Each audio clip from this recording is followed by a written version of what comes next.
नमस्ते। Solid facts में आप सबका स्वागत। जैसा आप देख रहे हैं हेमंत सर हमारे साथ मौजूद हैं। बहुत स्वागत है सर। सर, शशि थरूर साहब को लेके एक बार फिर से चर्चाओं का बाजार गर्म हो गया है। शशि थरूर को प्रधानमंत्री के लिए कहा जा रहा है कि वो एक नई जिम्मेदारी दे करके उनको दुनिया के कुछ देशों में भेज रहे हैं।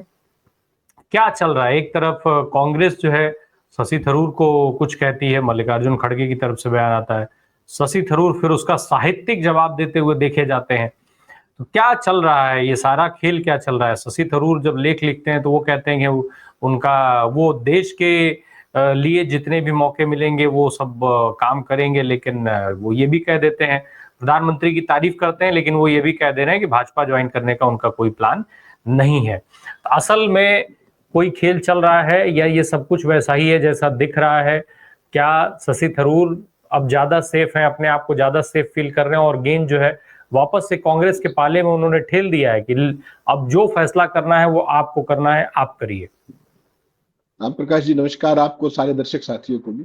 देखिए, आपको ध्यान होगा 50 करोड़ की गर्लफ्रेंड से ये सफर शुरू हुआ था। ध्यान होगा आपको मोदी जी के बड़ा फेमस उक्ति जो इनके लिए कही थी उन्होंने, और आज वो जो सफर था वो आकर के कल्बिनेट हो रहा है मोदी भक्ति के। और इसमें कुछ भी अनापेक्षित नहीं। आपने पिछले 11 साल में अगर ध्यान किया हो, जितने भी कांग्रेसी गए हैं, जिनका भी वो पलटी है, जिनकी आस्था पलटी है, उसके जाने की प्रक्रिया इसी तरीके से।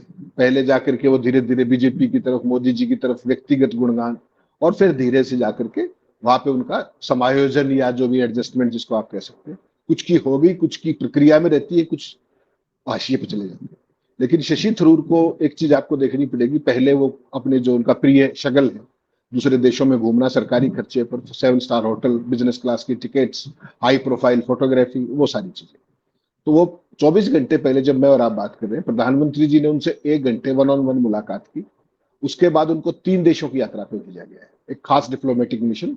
रशिया, ब्रिटेन और ग्रीस, इन 3 देशों की यात्रा पे ऑलरेडी निकल चुके हैं। और अगर आपने ध्यान किया तो उन्होंने फोटो भी ट्वीट करने शुरू कर दिए हैं। Met my friend Russian foreign minister, Russian ambassador, ये वो। तो वो जो ऑप्टिक्स जिसके चैंपियन मोदी जी हैं, उसको कहीं ना कहीं वो ऑगमेंट और सप्लीमेंट करते हैं। और हालांकि शशि थरूर से पहले जो जयशंकर हैं, वो भी इस काम में पीछे नहीं है। आपको ध्यान होगा वो भी इस तरह की चीजें करते रहते हैं। लेकिन आज की तारीख में एक बात तो सारा देश भी मानेगा और आप भी स्वीकार करेंगे कि भारतीय जनता पार्टी में टैलेंट का बड़ा भारी डेफिसिट है, टैलेंट की भारी कमी है। और उनके पास ऐसे चेहरे जिनको दुनिया जानती है, जिनकी एक दुनिया भर में एक नाम हो या पहचान हो, उनकी बड़ी भारी कमी है। तो वैसी कमी को शशि थरूर प्राइमा फेसी पूरा करते दिखाई देंगे। ये अलग बात है कि इस सब में कहीं सिद्धांत नहीं है, कहीं उसूल नहीं है, कहीं विचारधारा नहीं है, और कोई लंबा चौड़ा इसको देखेंगे तो विजन भी नहीं। इसके पीछे सोच केवल एक है कि 4 साल अभी और विपक्ष में रहना पड़ेगा। और जब 4 साल विपक्ष में रहोगे तो आपकी उम्र हो जाएगी 73 साल। 73 के बाद आप कितना क्या कर पाओगे, बाकी पार्टियां क्या करेगी। और कांग्रेस में तो आपकी क्रेडिबिलिटी उसी दिन जीरो हो गई थी और आप पर्सोना नॉन ग्राटा हो गए थे कि आप पार्टी से ऊपर होकर के जिस तरीके से आपने मोदी से फिंगे बढ़ाई और तमाम देशों की यात्राएं की ऑपरेशन सिंदूर के बाद, वो बिल्कुल साफ था कि उनका झुकाव। और अकेले नहीं है शशि थरूर, उसमें और भी लोग, मनीष तिवारी का भी आपने देखा होगा, उनके जो मित्र थे, जो गुरु थे, कैप्टन अमरिंदर ऑलरेडी वहां जा चुके हैं बीजेपी में। तो बेसिकली एक ये प्रक्रिया है राम प्रकाश, जिन लोगों के नाम कांग्रेस पार्टी ने दिए और बीजेपी ने मांगे उन सारे ऑपरेशन सिंदूर के बाद जो डेलीगेशन गए थे, 33 देशों की यात्रा पे 51 सांसद गए थे, उसमें इन दोनों के नाम नहीं थे। उसके बावजूद पार्टी ने पिकअप किया, प्रधानमंत्री ने पर्सनली पिकअप किया और जिस तरीके से भेजा, तो वो व्यर्थ नहीं। उसमें दो चीजें बड़ी साफ है कि एक तो उनकी प्रॉक्सिमिटी कहीं ना कहीं बीजेपी के साथ बढ़ रही है, बीजेपी के इकोसिस्टम के साथ बढ़ रही है, नंबर एक। नंबर दो, कहीं ना कहीं वो प्राइम मिनिस्टर की लाइकिंग लिस्ट में शशि थरूर का नाम है, इसीलिए उन्होंने उनको चुना और सबसे महत्वपूर्ण देशों की यात्रा पे भेजा। और वो अपना जो क्लाउट उनका है, वो आपने भी देखा कि तमाम देशों के अंदर गए वो, लेकिन अमेरिकन वाइस प्रेसिडेंट से मिलने में तो कम से कम सफल हो गए उनका जो डेलीगेशन था। चाहे 20 मिनट मिले, 25 मिनट मिले, ट्रंप ने उनकी सुनी कि नहीं सुनी, जेडी वेंस की, वो एक अलग पक्ष है। लेकिन कम से कम अगर उस 51 जो सांसद गए थे 7 अलग अलग डेलीगेशन के अंदर 33 देशों में, तो जो हाईएस्ट प्रोफाइल की मीटिंग थी वो आपको ध्यान होगा जेडी वेंस के साथ हुई। उसका आउटकम क्या है उस पर नहीं जा रहे, लेकिन मीटिंग हो पाई थी। तो इतना क्लाउट इनका है, यूएन में रहे हैं लंबे समय तक, तो उस सारी चीज को बेसिकली, लेकिन जिस तरीके से वो आगे बढ़ रहे हैं उसमें उनका एक सोशल मीडिया के स्तर पर भी, क्योंकि देखिए आप सेलिब्रिटी क्वेश्चन तो उनका है, जिस तरीके से वो जो कुछ लिख करके गए हैं, शशि थरूर ने क्या लिखा वो दिखाइएगा दर्शकों को। उड़ने की अनुमति मत मांगो, पंख आपके हैं, मैं हिंदी में बता रहा हूं, आप अंग्रेजी में दिखा दीजिएगा, और आकाश किसी का भी नहीं। तो यानी कि वो उड़ने की अनुमति चाह रहे हैं, मांगने की जरूरत नहीं।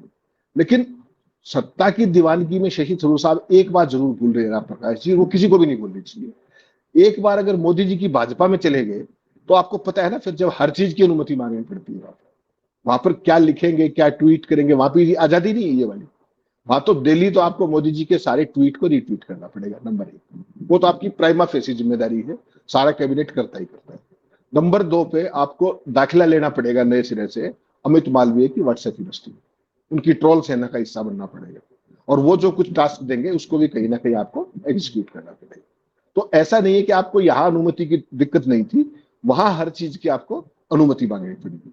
और लोग, तमाम लोग जो है ना, साहित्यिक, बड़े बड़े लोग, मृणाल पांडे जी बड़ी साहित्यकार है, बड़ी पत्रकार भी, उन्होंने जैसे ही शशि थरूर ने ये ट्वीट किया, उन्होंने क्या लिखा, जब इन्होंने पिंज उसकी बात की, आकाश की, चिड़िया लगाई और किया, तो उन्होंने कहा, पिंजरा ले उड़ जा रे पंछी, जा साजन के पास, पंछी काहे हो उदास। तो एक खास तरह की जाइब मृणाल पांडे जी ले रही है जैसे ही शशि थरूर ने ट्वीट किया उसके जवाब। यानी कि मौका प्रस्ती का एक नया अध्याय, एक इतना सीजन डिप्लोमेट जो कांग्रेस पार्टी से चौथी बार सांसद थे, 2009 से वो लगातार सांसद थे, लेकिन एक बात उनको समझ में आ गई कि 2029 से पहले यहां सत्ता वापसी का कोई हिसाब किताब बनेगा नहीं, और पार्टी आपको केरला के अंदर अगले साल जो चुनाव होने उसमें चीफ मिनिस्टर का दावेदार भी नहीं बनाने चाहिए। तो उनकी जो महत्वाकांक्षाएं हैं वो कुलाचे कहीं ना कहीं अंदर मार ली, और यही कारण है कि बीजेपी के अंदर टैलेंट का डेफिसिट है, पुरानी बातों से आगे बढ़ना है, और इसीलिए वहां पर जाके हो सकता है आपका कोई स्कोप बने, कोई अंडरस्टैंडिंग बने। आपने 11 साल में कभी सुना नहीं होगा कि प्रधानमंत्री जी ने अपने सीनियर से सीनियर कैबिनेट कुलीग को 1 घंटे की सिटिंग दी हो उनके साथ पर्सनली, वन ऑन वन। लेकिन जब शशि थरूर कल विदेश गए तो वो 1 घंटा पर्सनली प्राइम मिनिस्टर के साथ बैठ के गए हैं, उसके बाद रशिया, ब्रिटेन और ग्रीस की यात्रा पर गए। तो ये जो न्यूली फाउंड लव होता है, तो उसमें ये सारी चीजें होती हैं। और एक चीज बड़ी साफ मुझे लग रही है कि अब ये लोग, मतलब कोई समय की बात है बस, और उसका इशारा अपने क्या नाम है खड़गे साहब ने भी कर दिया, इन्होंने भी चिड़िया उड़ाई दी एक तरीके से। तो अब तो this is just a matter of time कि उनके बीच में क्या अंडरस्टैंडिंग है। हाँ, जयशंकर की पोजीशन देखना बड़ा इंटरेस्टिंग होगा कि एस जयशंकर क्योंकि कैरियर डिप्लोमेट है, मोदी जी की उनसे दोस्ती, आपको ध्यान होगा, गुजरात के मुख्यमंत्री के दौर के समय से है, जब वो 2002 के बाद से, और उसी दौर में आपको ध्यान होगा जयशंकर चाइना में हमारे एम्बेसडर, तभी से उनकी दोस्ती जयशंकर से है, और तभी से मोदी जी का चाइना के साथ एक खास तरह का प्रेम। वो सारी चीजें भी हमें नहीं भूलनी चाहिए। अब देखना ये पड़ेगा कि जयशंकर का क्या होगा, और शशि थरूर क्या निकाल पाते हैं बीजेपी में जाकर के, या वो एक और सिंधिया हो जाएंगे, वहां जाकर के लाइन में खड़े हो जाएंगे, ये देखने वाली चीज है।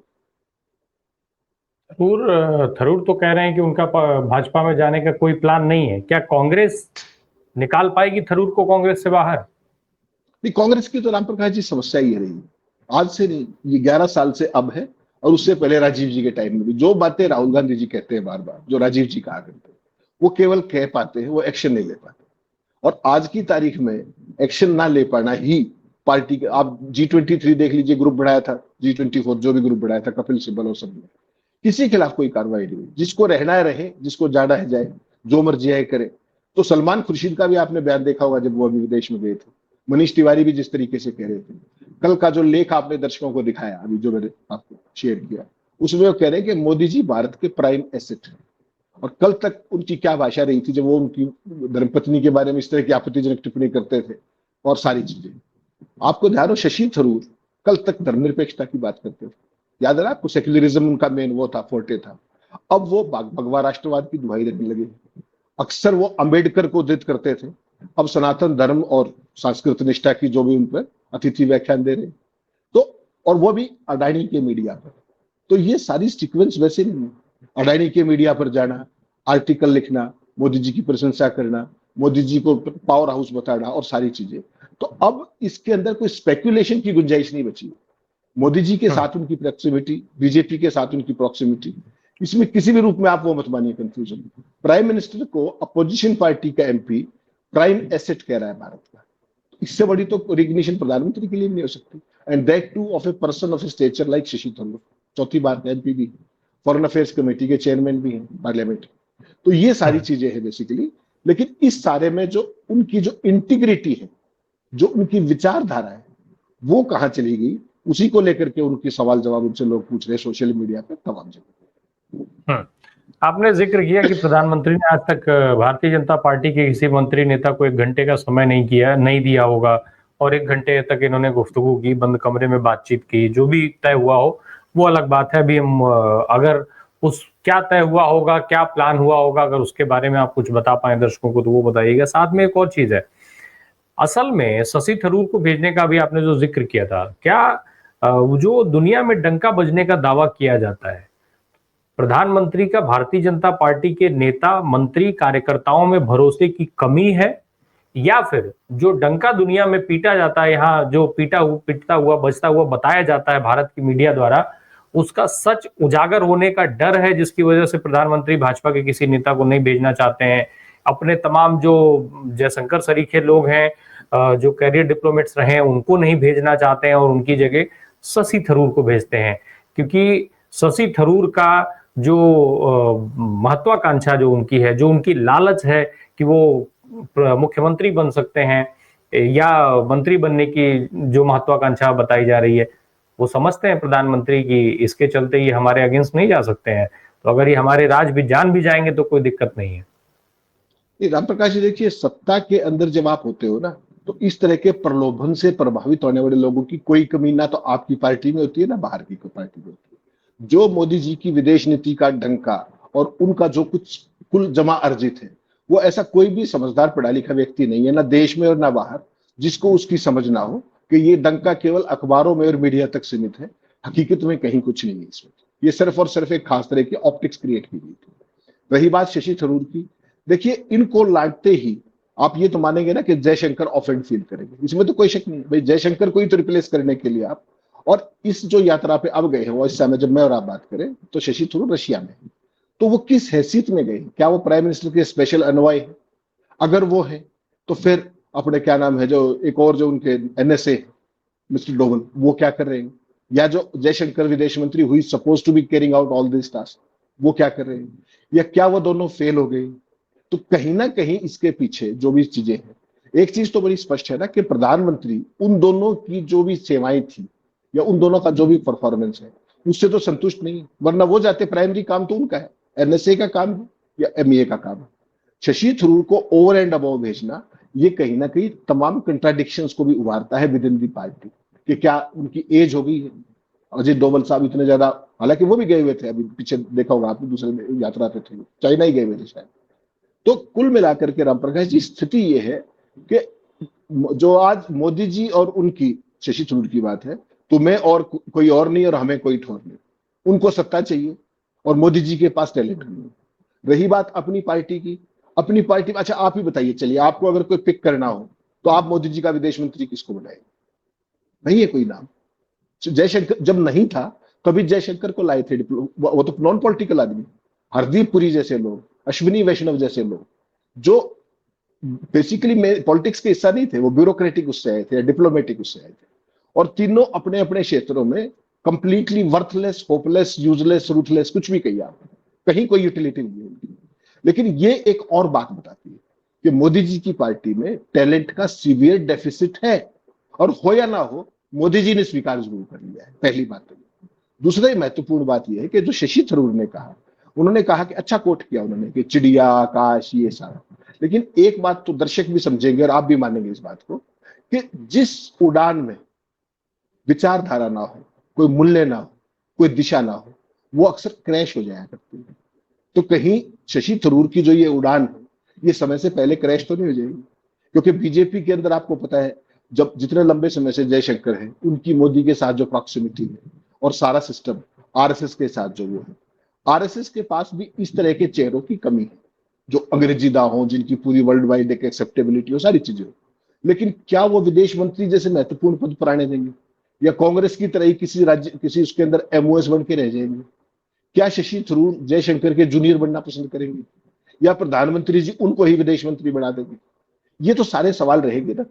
लेकिन हकीकत ये है कि बाकी चीजों को अगर आप छोड़ भी दें, तो शशि थरूर ने जो अर्जित किया था कुल मिलाकर के, अपनी अंग्रेजी से, अपने साहित्य प्रेम से, अपनी भाषणबाजी से, अपना ऑरेटरी से, और उनको जो प्रधानमंत्री ने कहा था 50 करोड़ की गर्लफ्रेंड वाली बात, तो कोई भी नैतिक साहस वाला व्यक्ति तो, और जिसके अंदर मूल्य हो और जिसके अंदर कहीं ना कहीं एक स्टैंडिंग हो, वो कभी भी उस व्यक्ति के साथ तो नहीं जाएगा।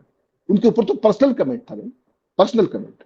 तो कोई ना कोई तो मजबूरी शशि थरूर की भी होगी जो उनको इस लेकिन तरीके से जाना पड़ा। वो तो इन सारी चीजों को देश सेवा से जोड़ करके बता रहे हैं ना कि ये सब कुछ भाई देश सबसे ऊपर है। राम प्रकाश जी, आज का दौर ही देश सेवा का है। जिसको भी देखिए आप देश सेवा ही कर रहा है। देश राष्ट्रवाद के अलावा तो कुछ बचा ही नहीं ना। और वो कैसा राष्ट्रवाद है वो सारी दुनिया देख रही है। यूक्रेन वाले और रूस के बीच में आप कहाँ खड़े हैं, ईरान और इसमें इसराइल वाले में आप कहाँ खड़े हैं। ये देश सेवा का ही तो परिणाम है, ये राष्ट्रवाद का ही तो परिणाम है कि आपको पता ही नहीं आपका लेफ्ट हैंड क्या कर रहा है, राइट हैंड क्या कर रहा है। ये तो एक खास तरीके का नैरेटिव डेवलप किया जाता है। जब आपके पास कुछ भी नहीं होता तो देश को उड़ा दो, राष्ट्र प्रेम को उड़ा दो, राष्ट्रवाद को उड़ा दो। कल खड़गे साहब ने भी तो यही कहा कि हम देश की बात करते हैं, वो व्यक्ति की बात करते हैं। उन्होंने उन्हीं के फ्लंट पे घेरा। मैंने आपको भेजा, उनकी स्टेटमेंट दिखाइएगा। खड़गे साहब ने जो कहा कि हमें देश की चिंता है और थरूर साहब को मोदी की चिंता है। That is the difference. तो कहीं ना कहीं अब एक चीज तो बड़ी साफ हो गई है कि कांग्रेस में अब इनका सर्वाइवल लंबा समय मुश्किल नहीं है। बेशक रहेंगे, उनको निकाला कोई नहीं जाएगा। और अब इंटरेस्टिंग देखना यह भी होगा कि क्या कांग्रेस में रहते हुए वो सरकार में शामिल हो जाएंगे या इतना नैतिकता बरतेंगे कि वहां से इस्तीफा देंगे ताकि वो तिरुवनंतपुरम की सीट पर बाई इलेक्शन हो और बीजेपी की वो टिकट पर चुनकर आना चाहेंगे या राज्यसभा के जरिए आना चाहेंगे।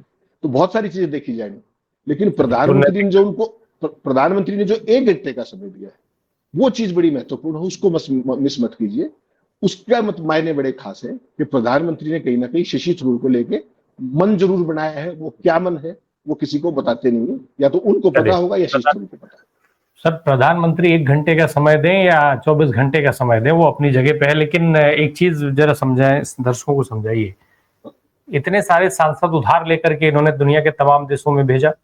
अभी ओआईसी की बैठक हुई, ओआईसी की बैठक में जो देश शामिल हुए उन देशों में भी आपका डेलीगेशन गया था। हुआ क्या, वो सारे उसमें से सारे देश जो थे वो पाकिस्तान के साथ खड़े हुए, कोई भारत के साथ खड़ा नहीं हुआ। डेलीगेशन गया था, नाच गा करके चला आया। तो आखिर ऐसा कौन सा टैलेंट मोदी देख रहे हैं थरूर के अंदर? थरूर जिन देशों में गए थे, क्या वो सारे देश भारत के पक्ष में खुल करके जय जय कर रहे हैं क्या? जिस तरीके से अभी हालत है, ऐसा क्या एक्स्ट्रा टैलेंट थरूर के अंदर देख लिया गया? जयशंकर से नाराजगी, डोभाल से नाराजगी केवल थरूर के लिए मौका बन करके सामने आ गई है? नहीं, टैलेंट की कमी और एक चेहरे से कई बार आप देखिए जब एक व्यक्ति एक ही पद पर लंबे समय तक रहता है और उसकी डिलीवरी विजिबल नहीं होती तो एक खास तरह की फटीग डेवलप हो जाती है।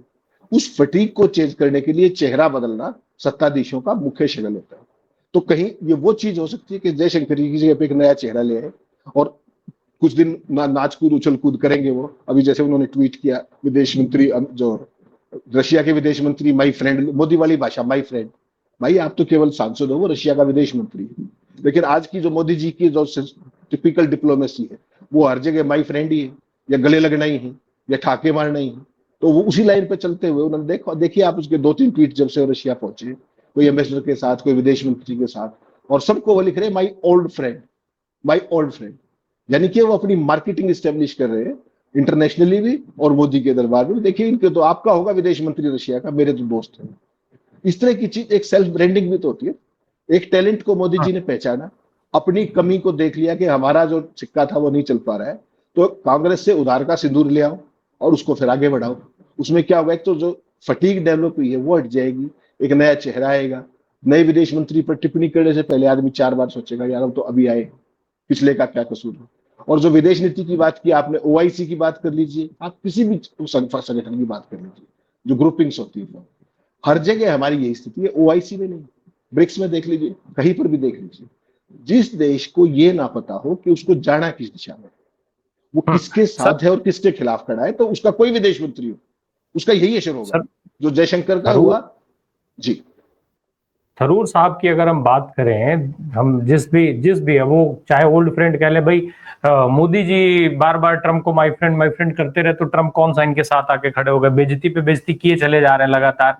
आज भी जाकर के अभी नाटो में पहुंचे, वहां भी बताया है कि भैया सीज फायर तो हमने करवाया, तुम कौन? तो खैर, अब सर ये बताइए, अभी रूस जाने का जो मकसद बताया गया है कि रूस बहुत जल्दी आतंकवाद को लेकर के एक बड़ी बैठक करने वाला है, सम्मेलन करने वाला है इस टाइप में। अब वो उसमें से पाकिस्तान को बाहर करवाया जाए ये ऑब्जेक्शन करने के लिए शशि थरूर को भेजा गया है।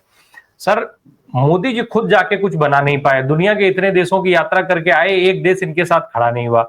अब थरूर के कहने पर, चाहे इनके भले ही रूस में बहुत सारे मित्र हों, क्या थरूर के कहने पर आज के जिस तरीके से रूस और पाकिस्तान के संबंध हैं, उसमें रूस पाकिस्तान को सम्मेलन से बाहर कर देगा? राम प्रकाश जी, कभी भी जो डिप्लोमेटिक संबंध होते हैं दो देशों के, वो इंडिविजुअल्स के सहारे नहीं चलते। भारत को छोड़ दीजिए, भारत में मोदी एक्सेप्शन है उसकी, बाकी दुनिया का हर देश, किस देश के साथ उसके क्या संबंध होंगे, वो अपने नेशनल इंटरेस्ट में चीजें देखता है। मोदी जी तो व्यक्तिगत उस पर देखते हैं, लेकिन दुनिया कोई भी देश उसको अपने नेशनल इंटरेस्ट में देखता है। और आज की तारीख में रशियन डिप्लोमेसी पूरी की पूरी चाइना की मित्रता पर आधारित है। चाइना की लाइकिंग और डिसलाइकिंग बहुत ज्यादा महत्वपूर्ण है पुतिन के लिए, बहुत ही ज्यादा महत्वपूर्ण। और पुतिन के लिए एक ही ऐसी टेस्ट आया था कि जब पुतिन का और यूक्रेन का, रशिया और यूक्रेन का जो जो कुछ चल रहा है पिछले लंबे समय से, उसमें भारत उनकी मदद करता है या नहीं। तो भारत वहां पर प्रवचन दे करके आ गया कि युद्ध का समय, ये समय नहीं है, ये बुद्ध का समय। इसके अलावा मोदी जी ने ना इधर के ना उधर। और उसके बाद जिस तरीके से उनकी, तो देखिए मजबूरियां हैं तमाम, वेपन्स की उस समय उनके पास कमी है, आर्थिक तौर पर रशिया इस समय कमजोर है, और उनको होल हार्टेड सपोर्ट कहां से मिली है? चाइना से। तो पहले आपने देखा हो, आज से 10 साल पहले चाइना का बॉस रशिया होता था, चाहे बेशक दो ध्रुवीय विश्व जब नहीं भी था, जब अमेरिका पूरा इकलौता पावर रह गई थी, उसके बावजूद भी रशिया का अपर हैंड था। अब जब से खासतौर पर यूक्रेन वाला मामला हुआ है, उसमें China is the new boss. और रशिया को यह बात स्वीकार करनी पड़ेगी कि आज की तारीख में उनका पहले वाला माइट शायद नहीं। तो जब उनका शायद नहीं है, तो अमेरिका से सीधी टक्कर कौन ले रहा है? चाइना ले रहा है, हर चीज में ले रहा है। तो जो चाइना कहेगा, जो रशिया के हित में होगा, वो उसको देखेंगे। तो चाइना का सबसे अच्छा मित्र कौन है? Pakistan. All time all weather friend है। आने वाले हर समय के लिए पाकिस्तान कभी उनको आंख नहीं दिखा सकता, कभी उनसे दूर नहीं जा सकता। पाकिस्तान आकंठ चाइना के कर्ज में डूबा हुआ है, ये भी सच बात है। तो वो व्यक्तिगत देश के तौर पे उनके लिए पाकिस्तान से इतना महत्वपूर्ण हो या ना हो, लेकिन चाइना बहुत महत्वपूर्ण है, और चाइना के मित्र उनके मित्र। बहुत सिंपल सी बात है। तो उसमें बेसिकली आप तो इसलिए, जब जो काम मोदी नहीं कर पाए ऑफिशियल, जो काम जयशंकर नहीं कर पाए, जो काम अजीत डोवल साहब नहीं कर पाए, उसमें आपको क्या लगता है कि जो बिना पद का मंत्री है, चाहे वो स्पेशल एनवॉय हो, शशि थरूर जैसा, उसकी कितनी बुक्कत होगी और कितना सुना जाएगा? आपकी मेरी दोस्ती, हम मिल सकते हैं, खाना खा सकते हैं, बैठ सकते हैं, फोटो खिंचा सकते हैं, कोई समस्या नहीं। 4 लाइन आप मेरे बारे में अच्छी बता दीजिएगा, 4 लाइन मैं आपको बता दूंगा। लेकिन देश की कूटनीति वैसे नहीं होती, और उन देशों की खासतौर पर नहीं होती। वो Russia has been a super power in past. तो उनका तो, और पुतिन का खास तौर पे, वो सारी चीजें जिस तरीके की वन मैन आर्मी है पूरा देश, तो वो बेसिकली आज की तारीख में चाइना के पाले में साफ खड़े हुए। ये दिख रहा है आपको हर जगह। आज की भी खबर आप देखेंगे, राजनाथ सिंह गए थे एससीओ में, वो जो जो प्रस्ताव बना, उस प्रस्ताव के अंदर वो आए नहीं कि भाई पहलगाम का भी जिक्र हो। आप सोचिए, और वो प्रस्ताव भारत ने, उसको विटो करना पड़ा। भारत ने कहा कि नहीं, हम इसमें साइन नहीं करेंगे, तो प्रस्ताव ही खारिज हो गया, प्रस्ताव अब नहीं आएगा। पाकिस्तान जो चाहता था वो प्रस्ताव में था। एससीओ के अंदर 10 देश, भारत तो 2017 में बना है, उसमें वो संगठन तो बहुत पुराना है, 2003 से। भारत और पाकिस्तान 2017 में आए थे, और उसके अंदर जब पहलगाम का जिक्र नहीं किया और पाकिस्तान की घटनाओं का जिक्र किया, तो ये तो आपके डंके की सबसे बड़ी पहचान है कि कहां पाकिस्तान, कहां भारत। और आपने जो ट्रंप का जिक्र किया नाटो के अंदर, उस बात को मत भूलिए। वो केवल ये नहीं कह रहे, समझिए बात को, जो असली बात है, वो ये नहीं कह रहे कि मैंने इनका वो करवाया। वो तो 17वीं बार कह दिया, 27 बार और कह देंगे। वो ट्रेड का नाम लेकर के कहते हैं साथ कि आपको मेरे साथ ट्रेड करना है या नहीं करना। मैंने उनको कहा एक दूसरे पे फायरिंग करोगे तो ट्रेड नहीं करूंगा तुम्हारे साथ, और दोनों मेरे साथ आ गए। तो भारत के लिए उन्होंने बता दिया। या दूसरी बात, उन्होंने मोदी का नाम लिया और फिर पाकिस्तान के आर्मी जनरल का नाम लिया, नाटो के अंदर खड़े होकर। सारी दुनिया देख रही थी, 32 देश थे वहां पर, उनके बीच में ये कहा कि पाकिस्तान का स्पेक्टेकुलर जनरल। सोचिए आप, भारत का प्रधानमंत्री और पाकिस्तान का तो फील्ड मार्शल या आर्मी चीफ, समझ लीजिए।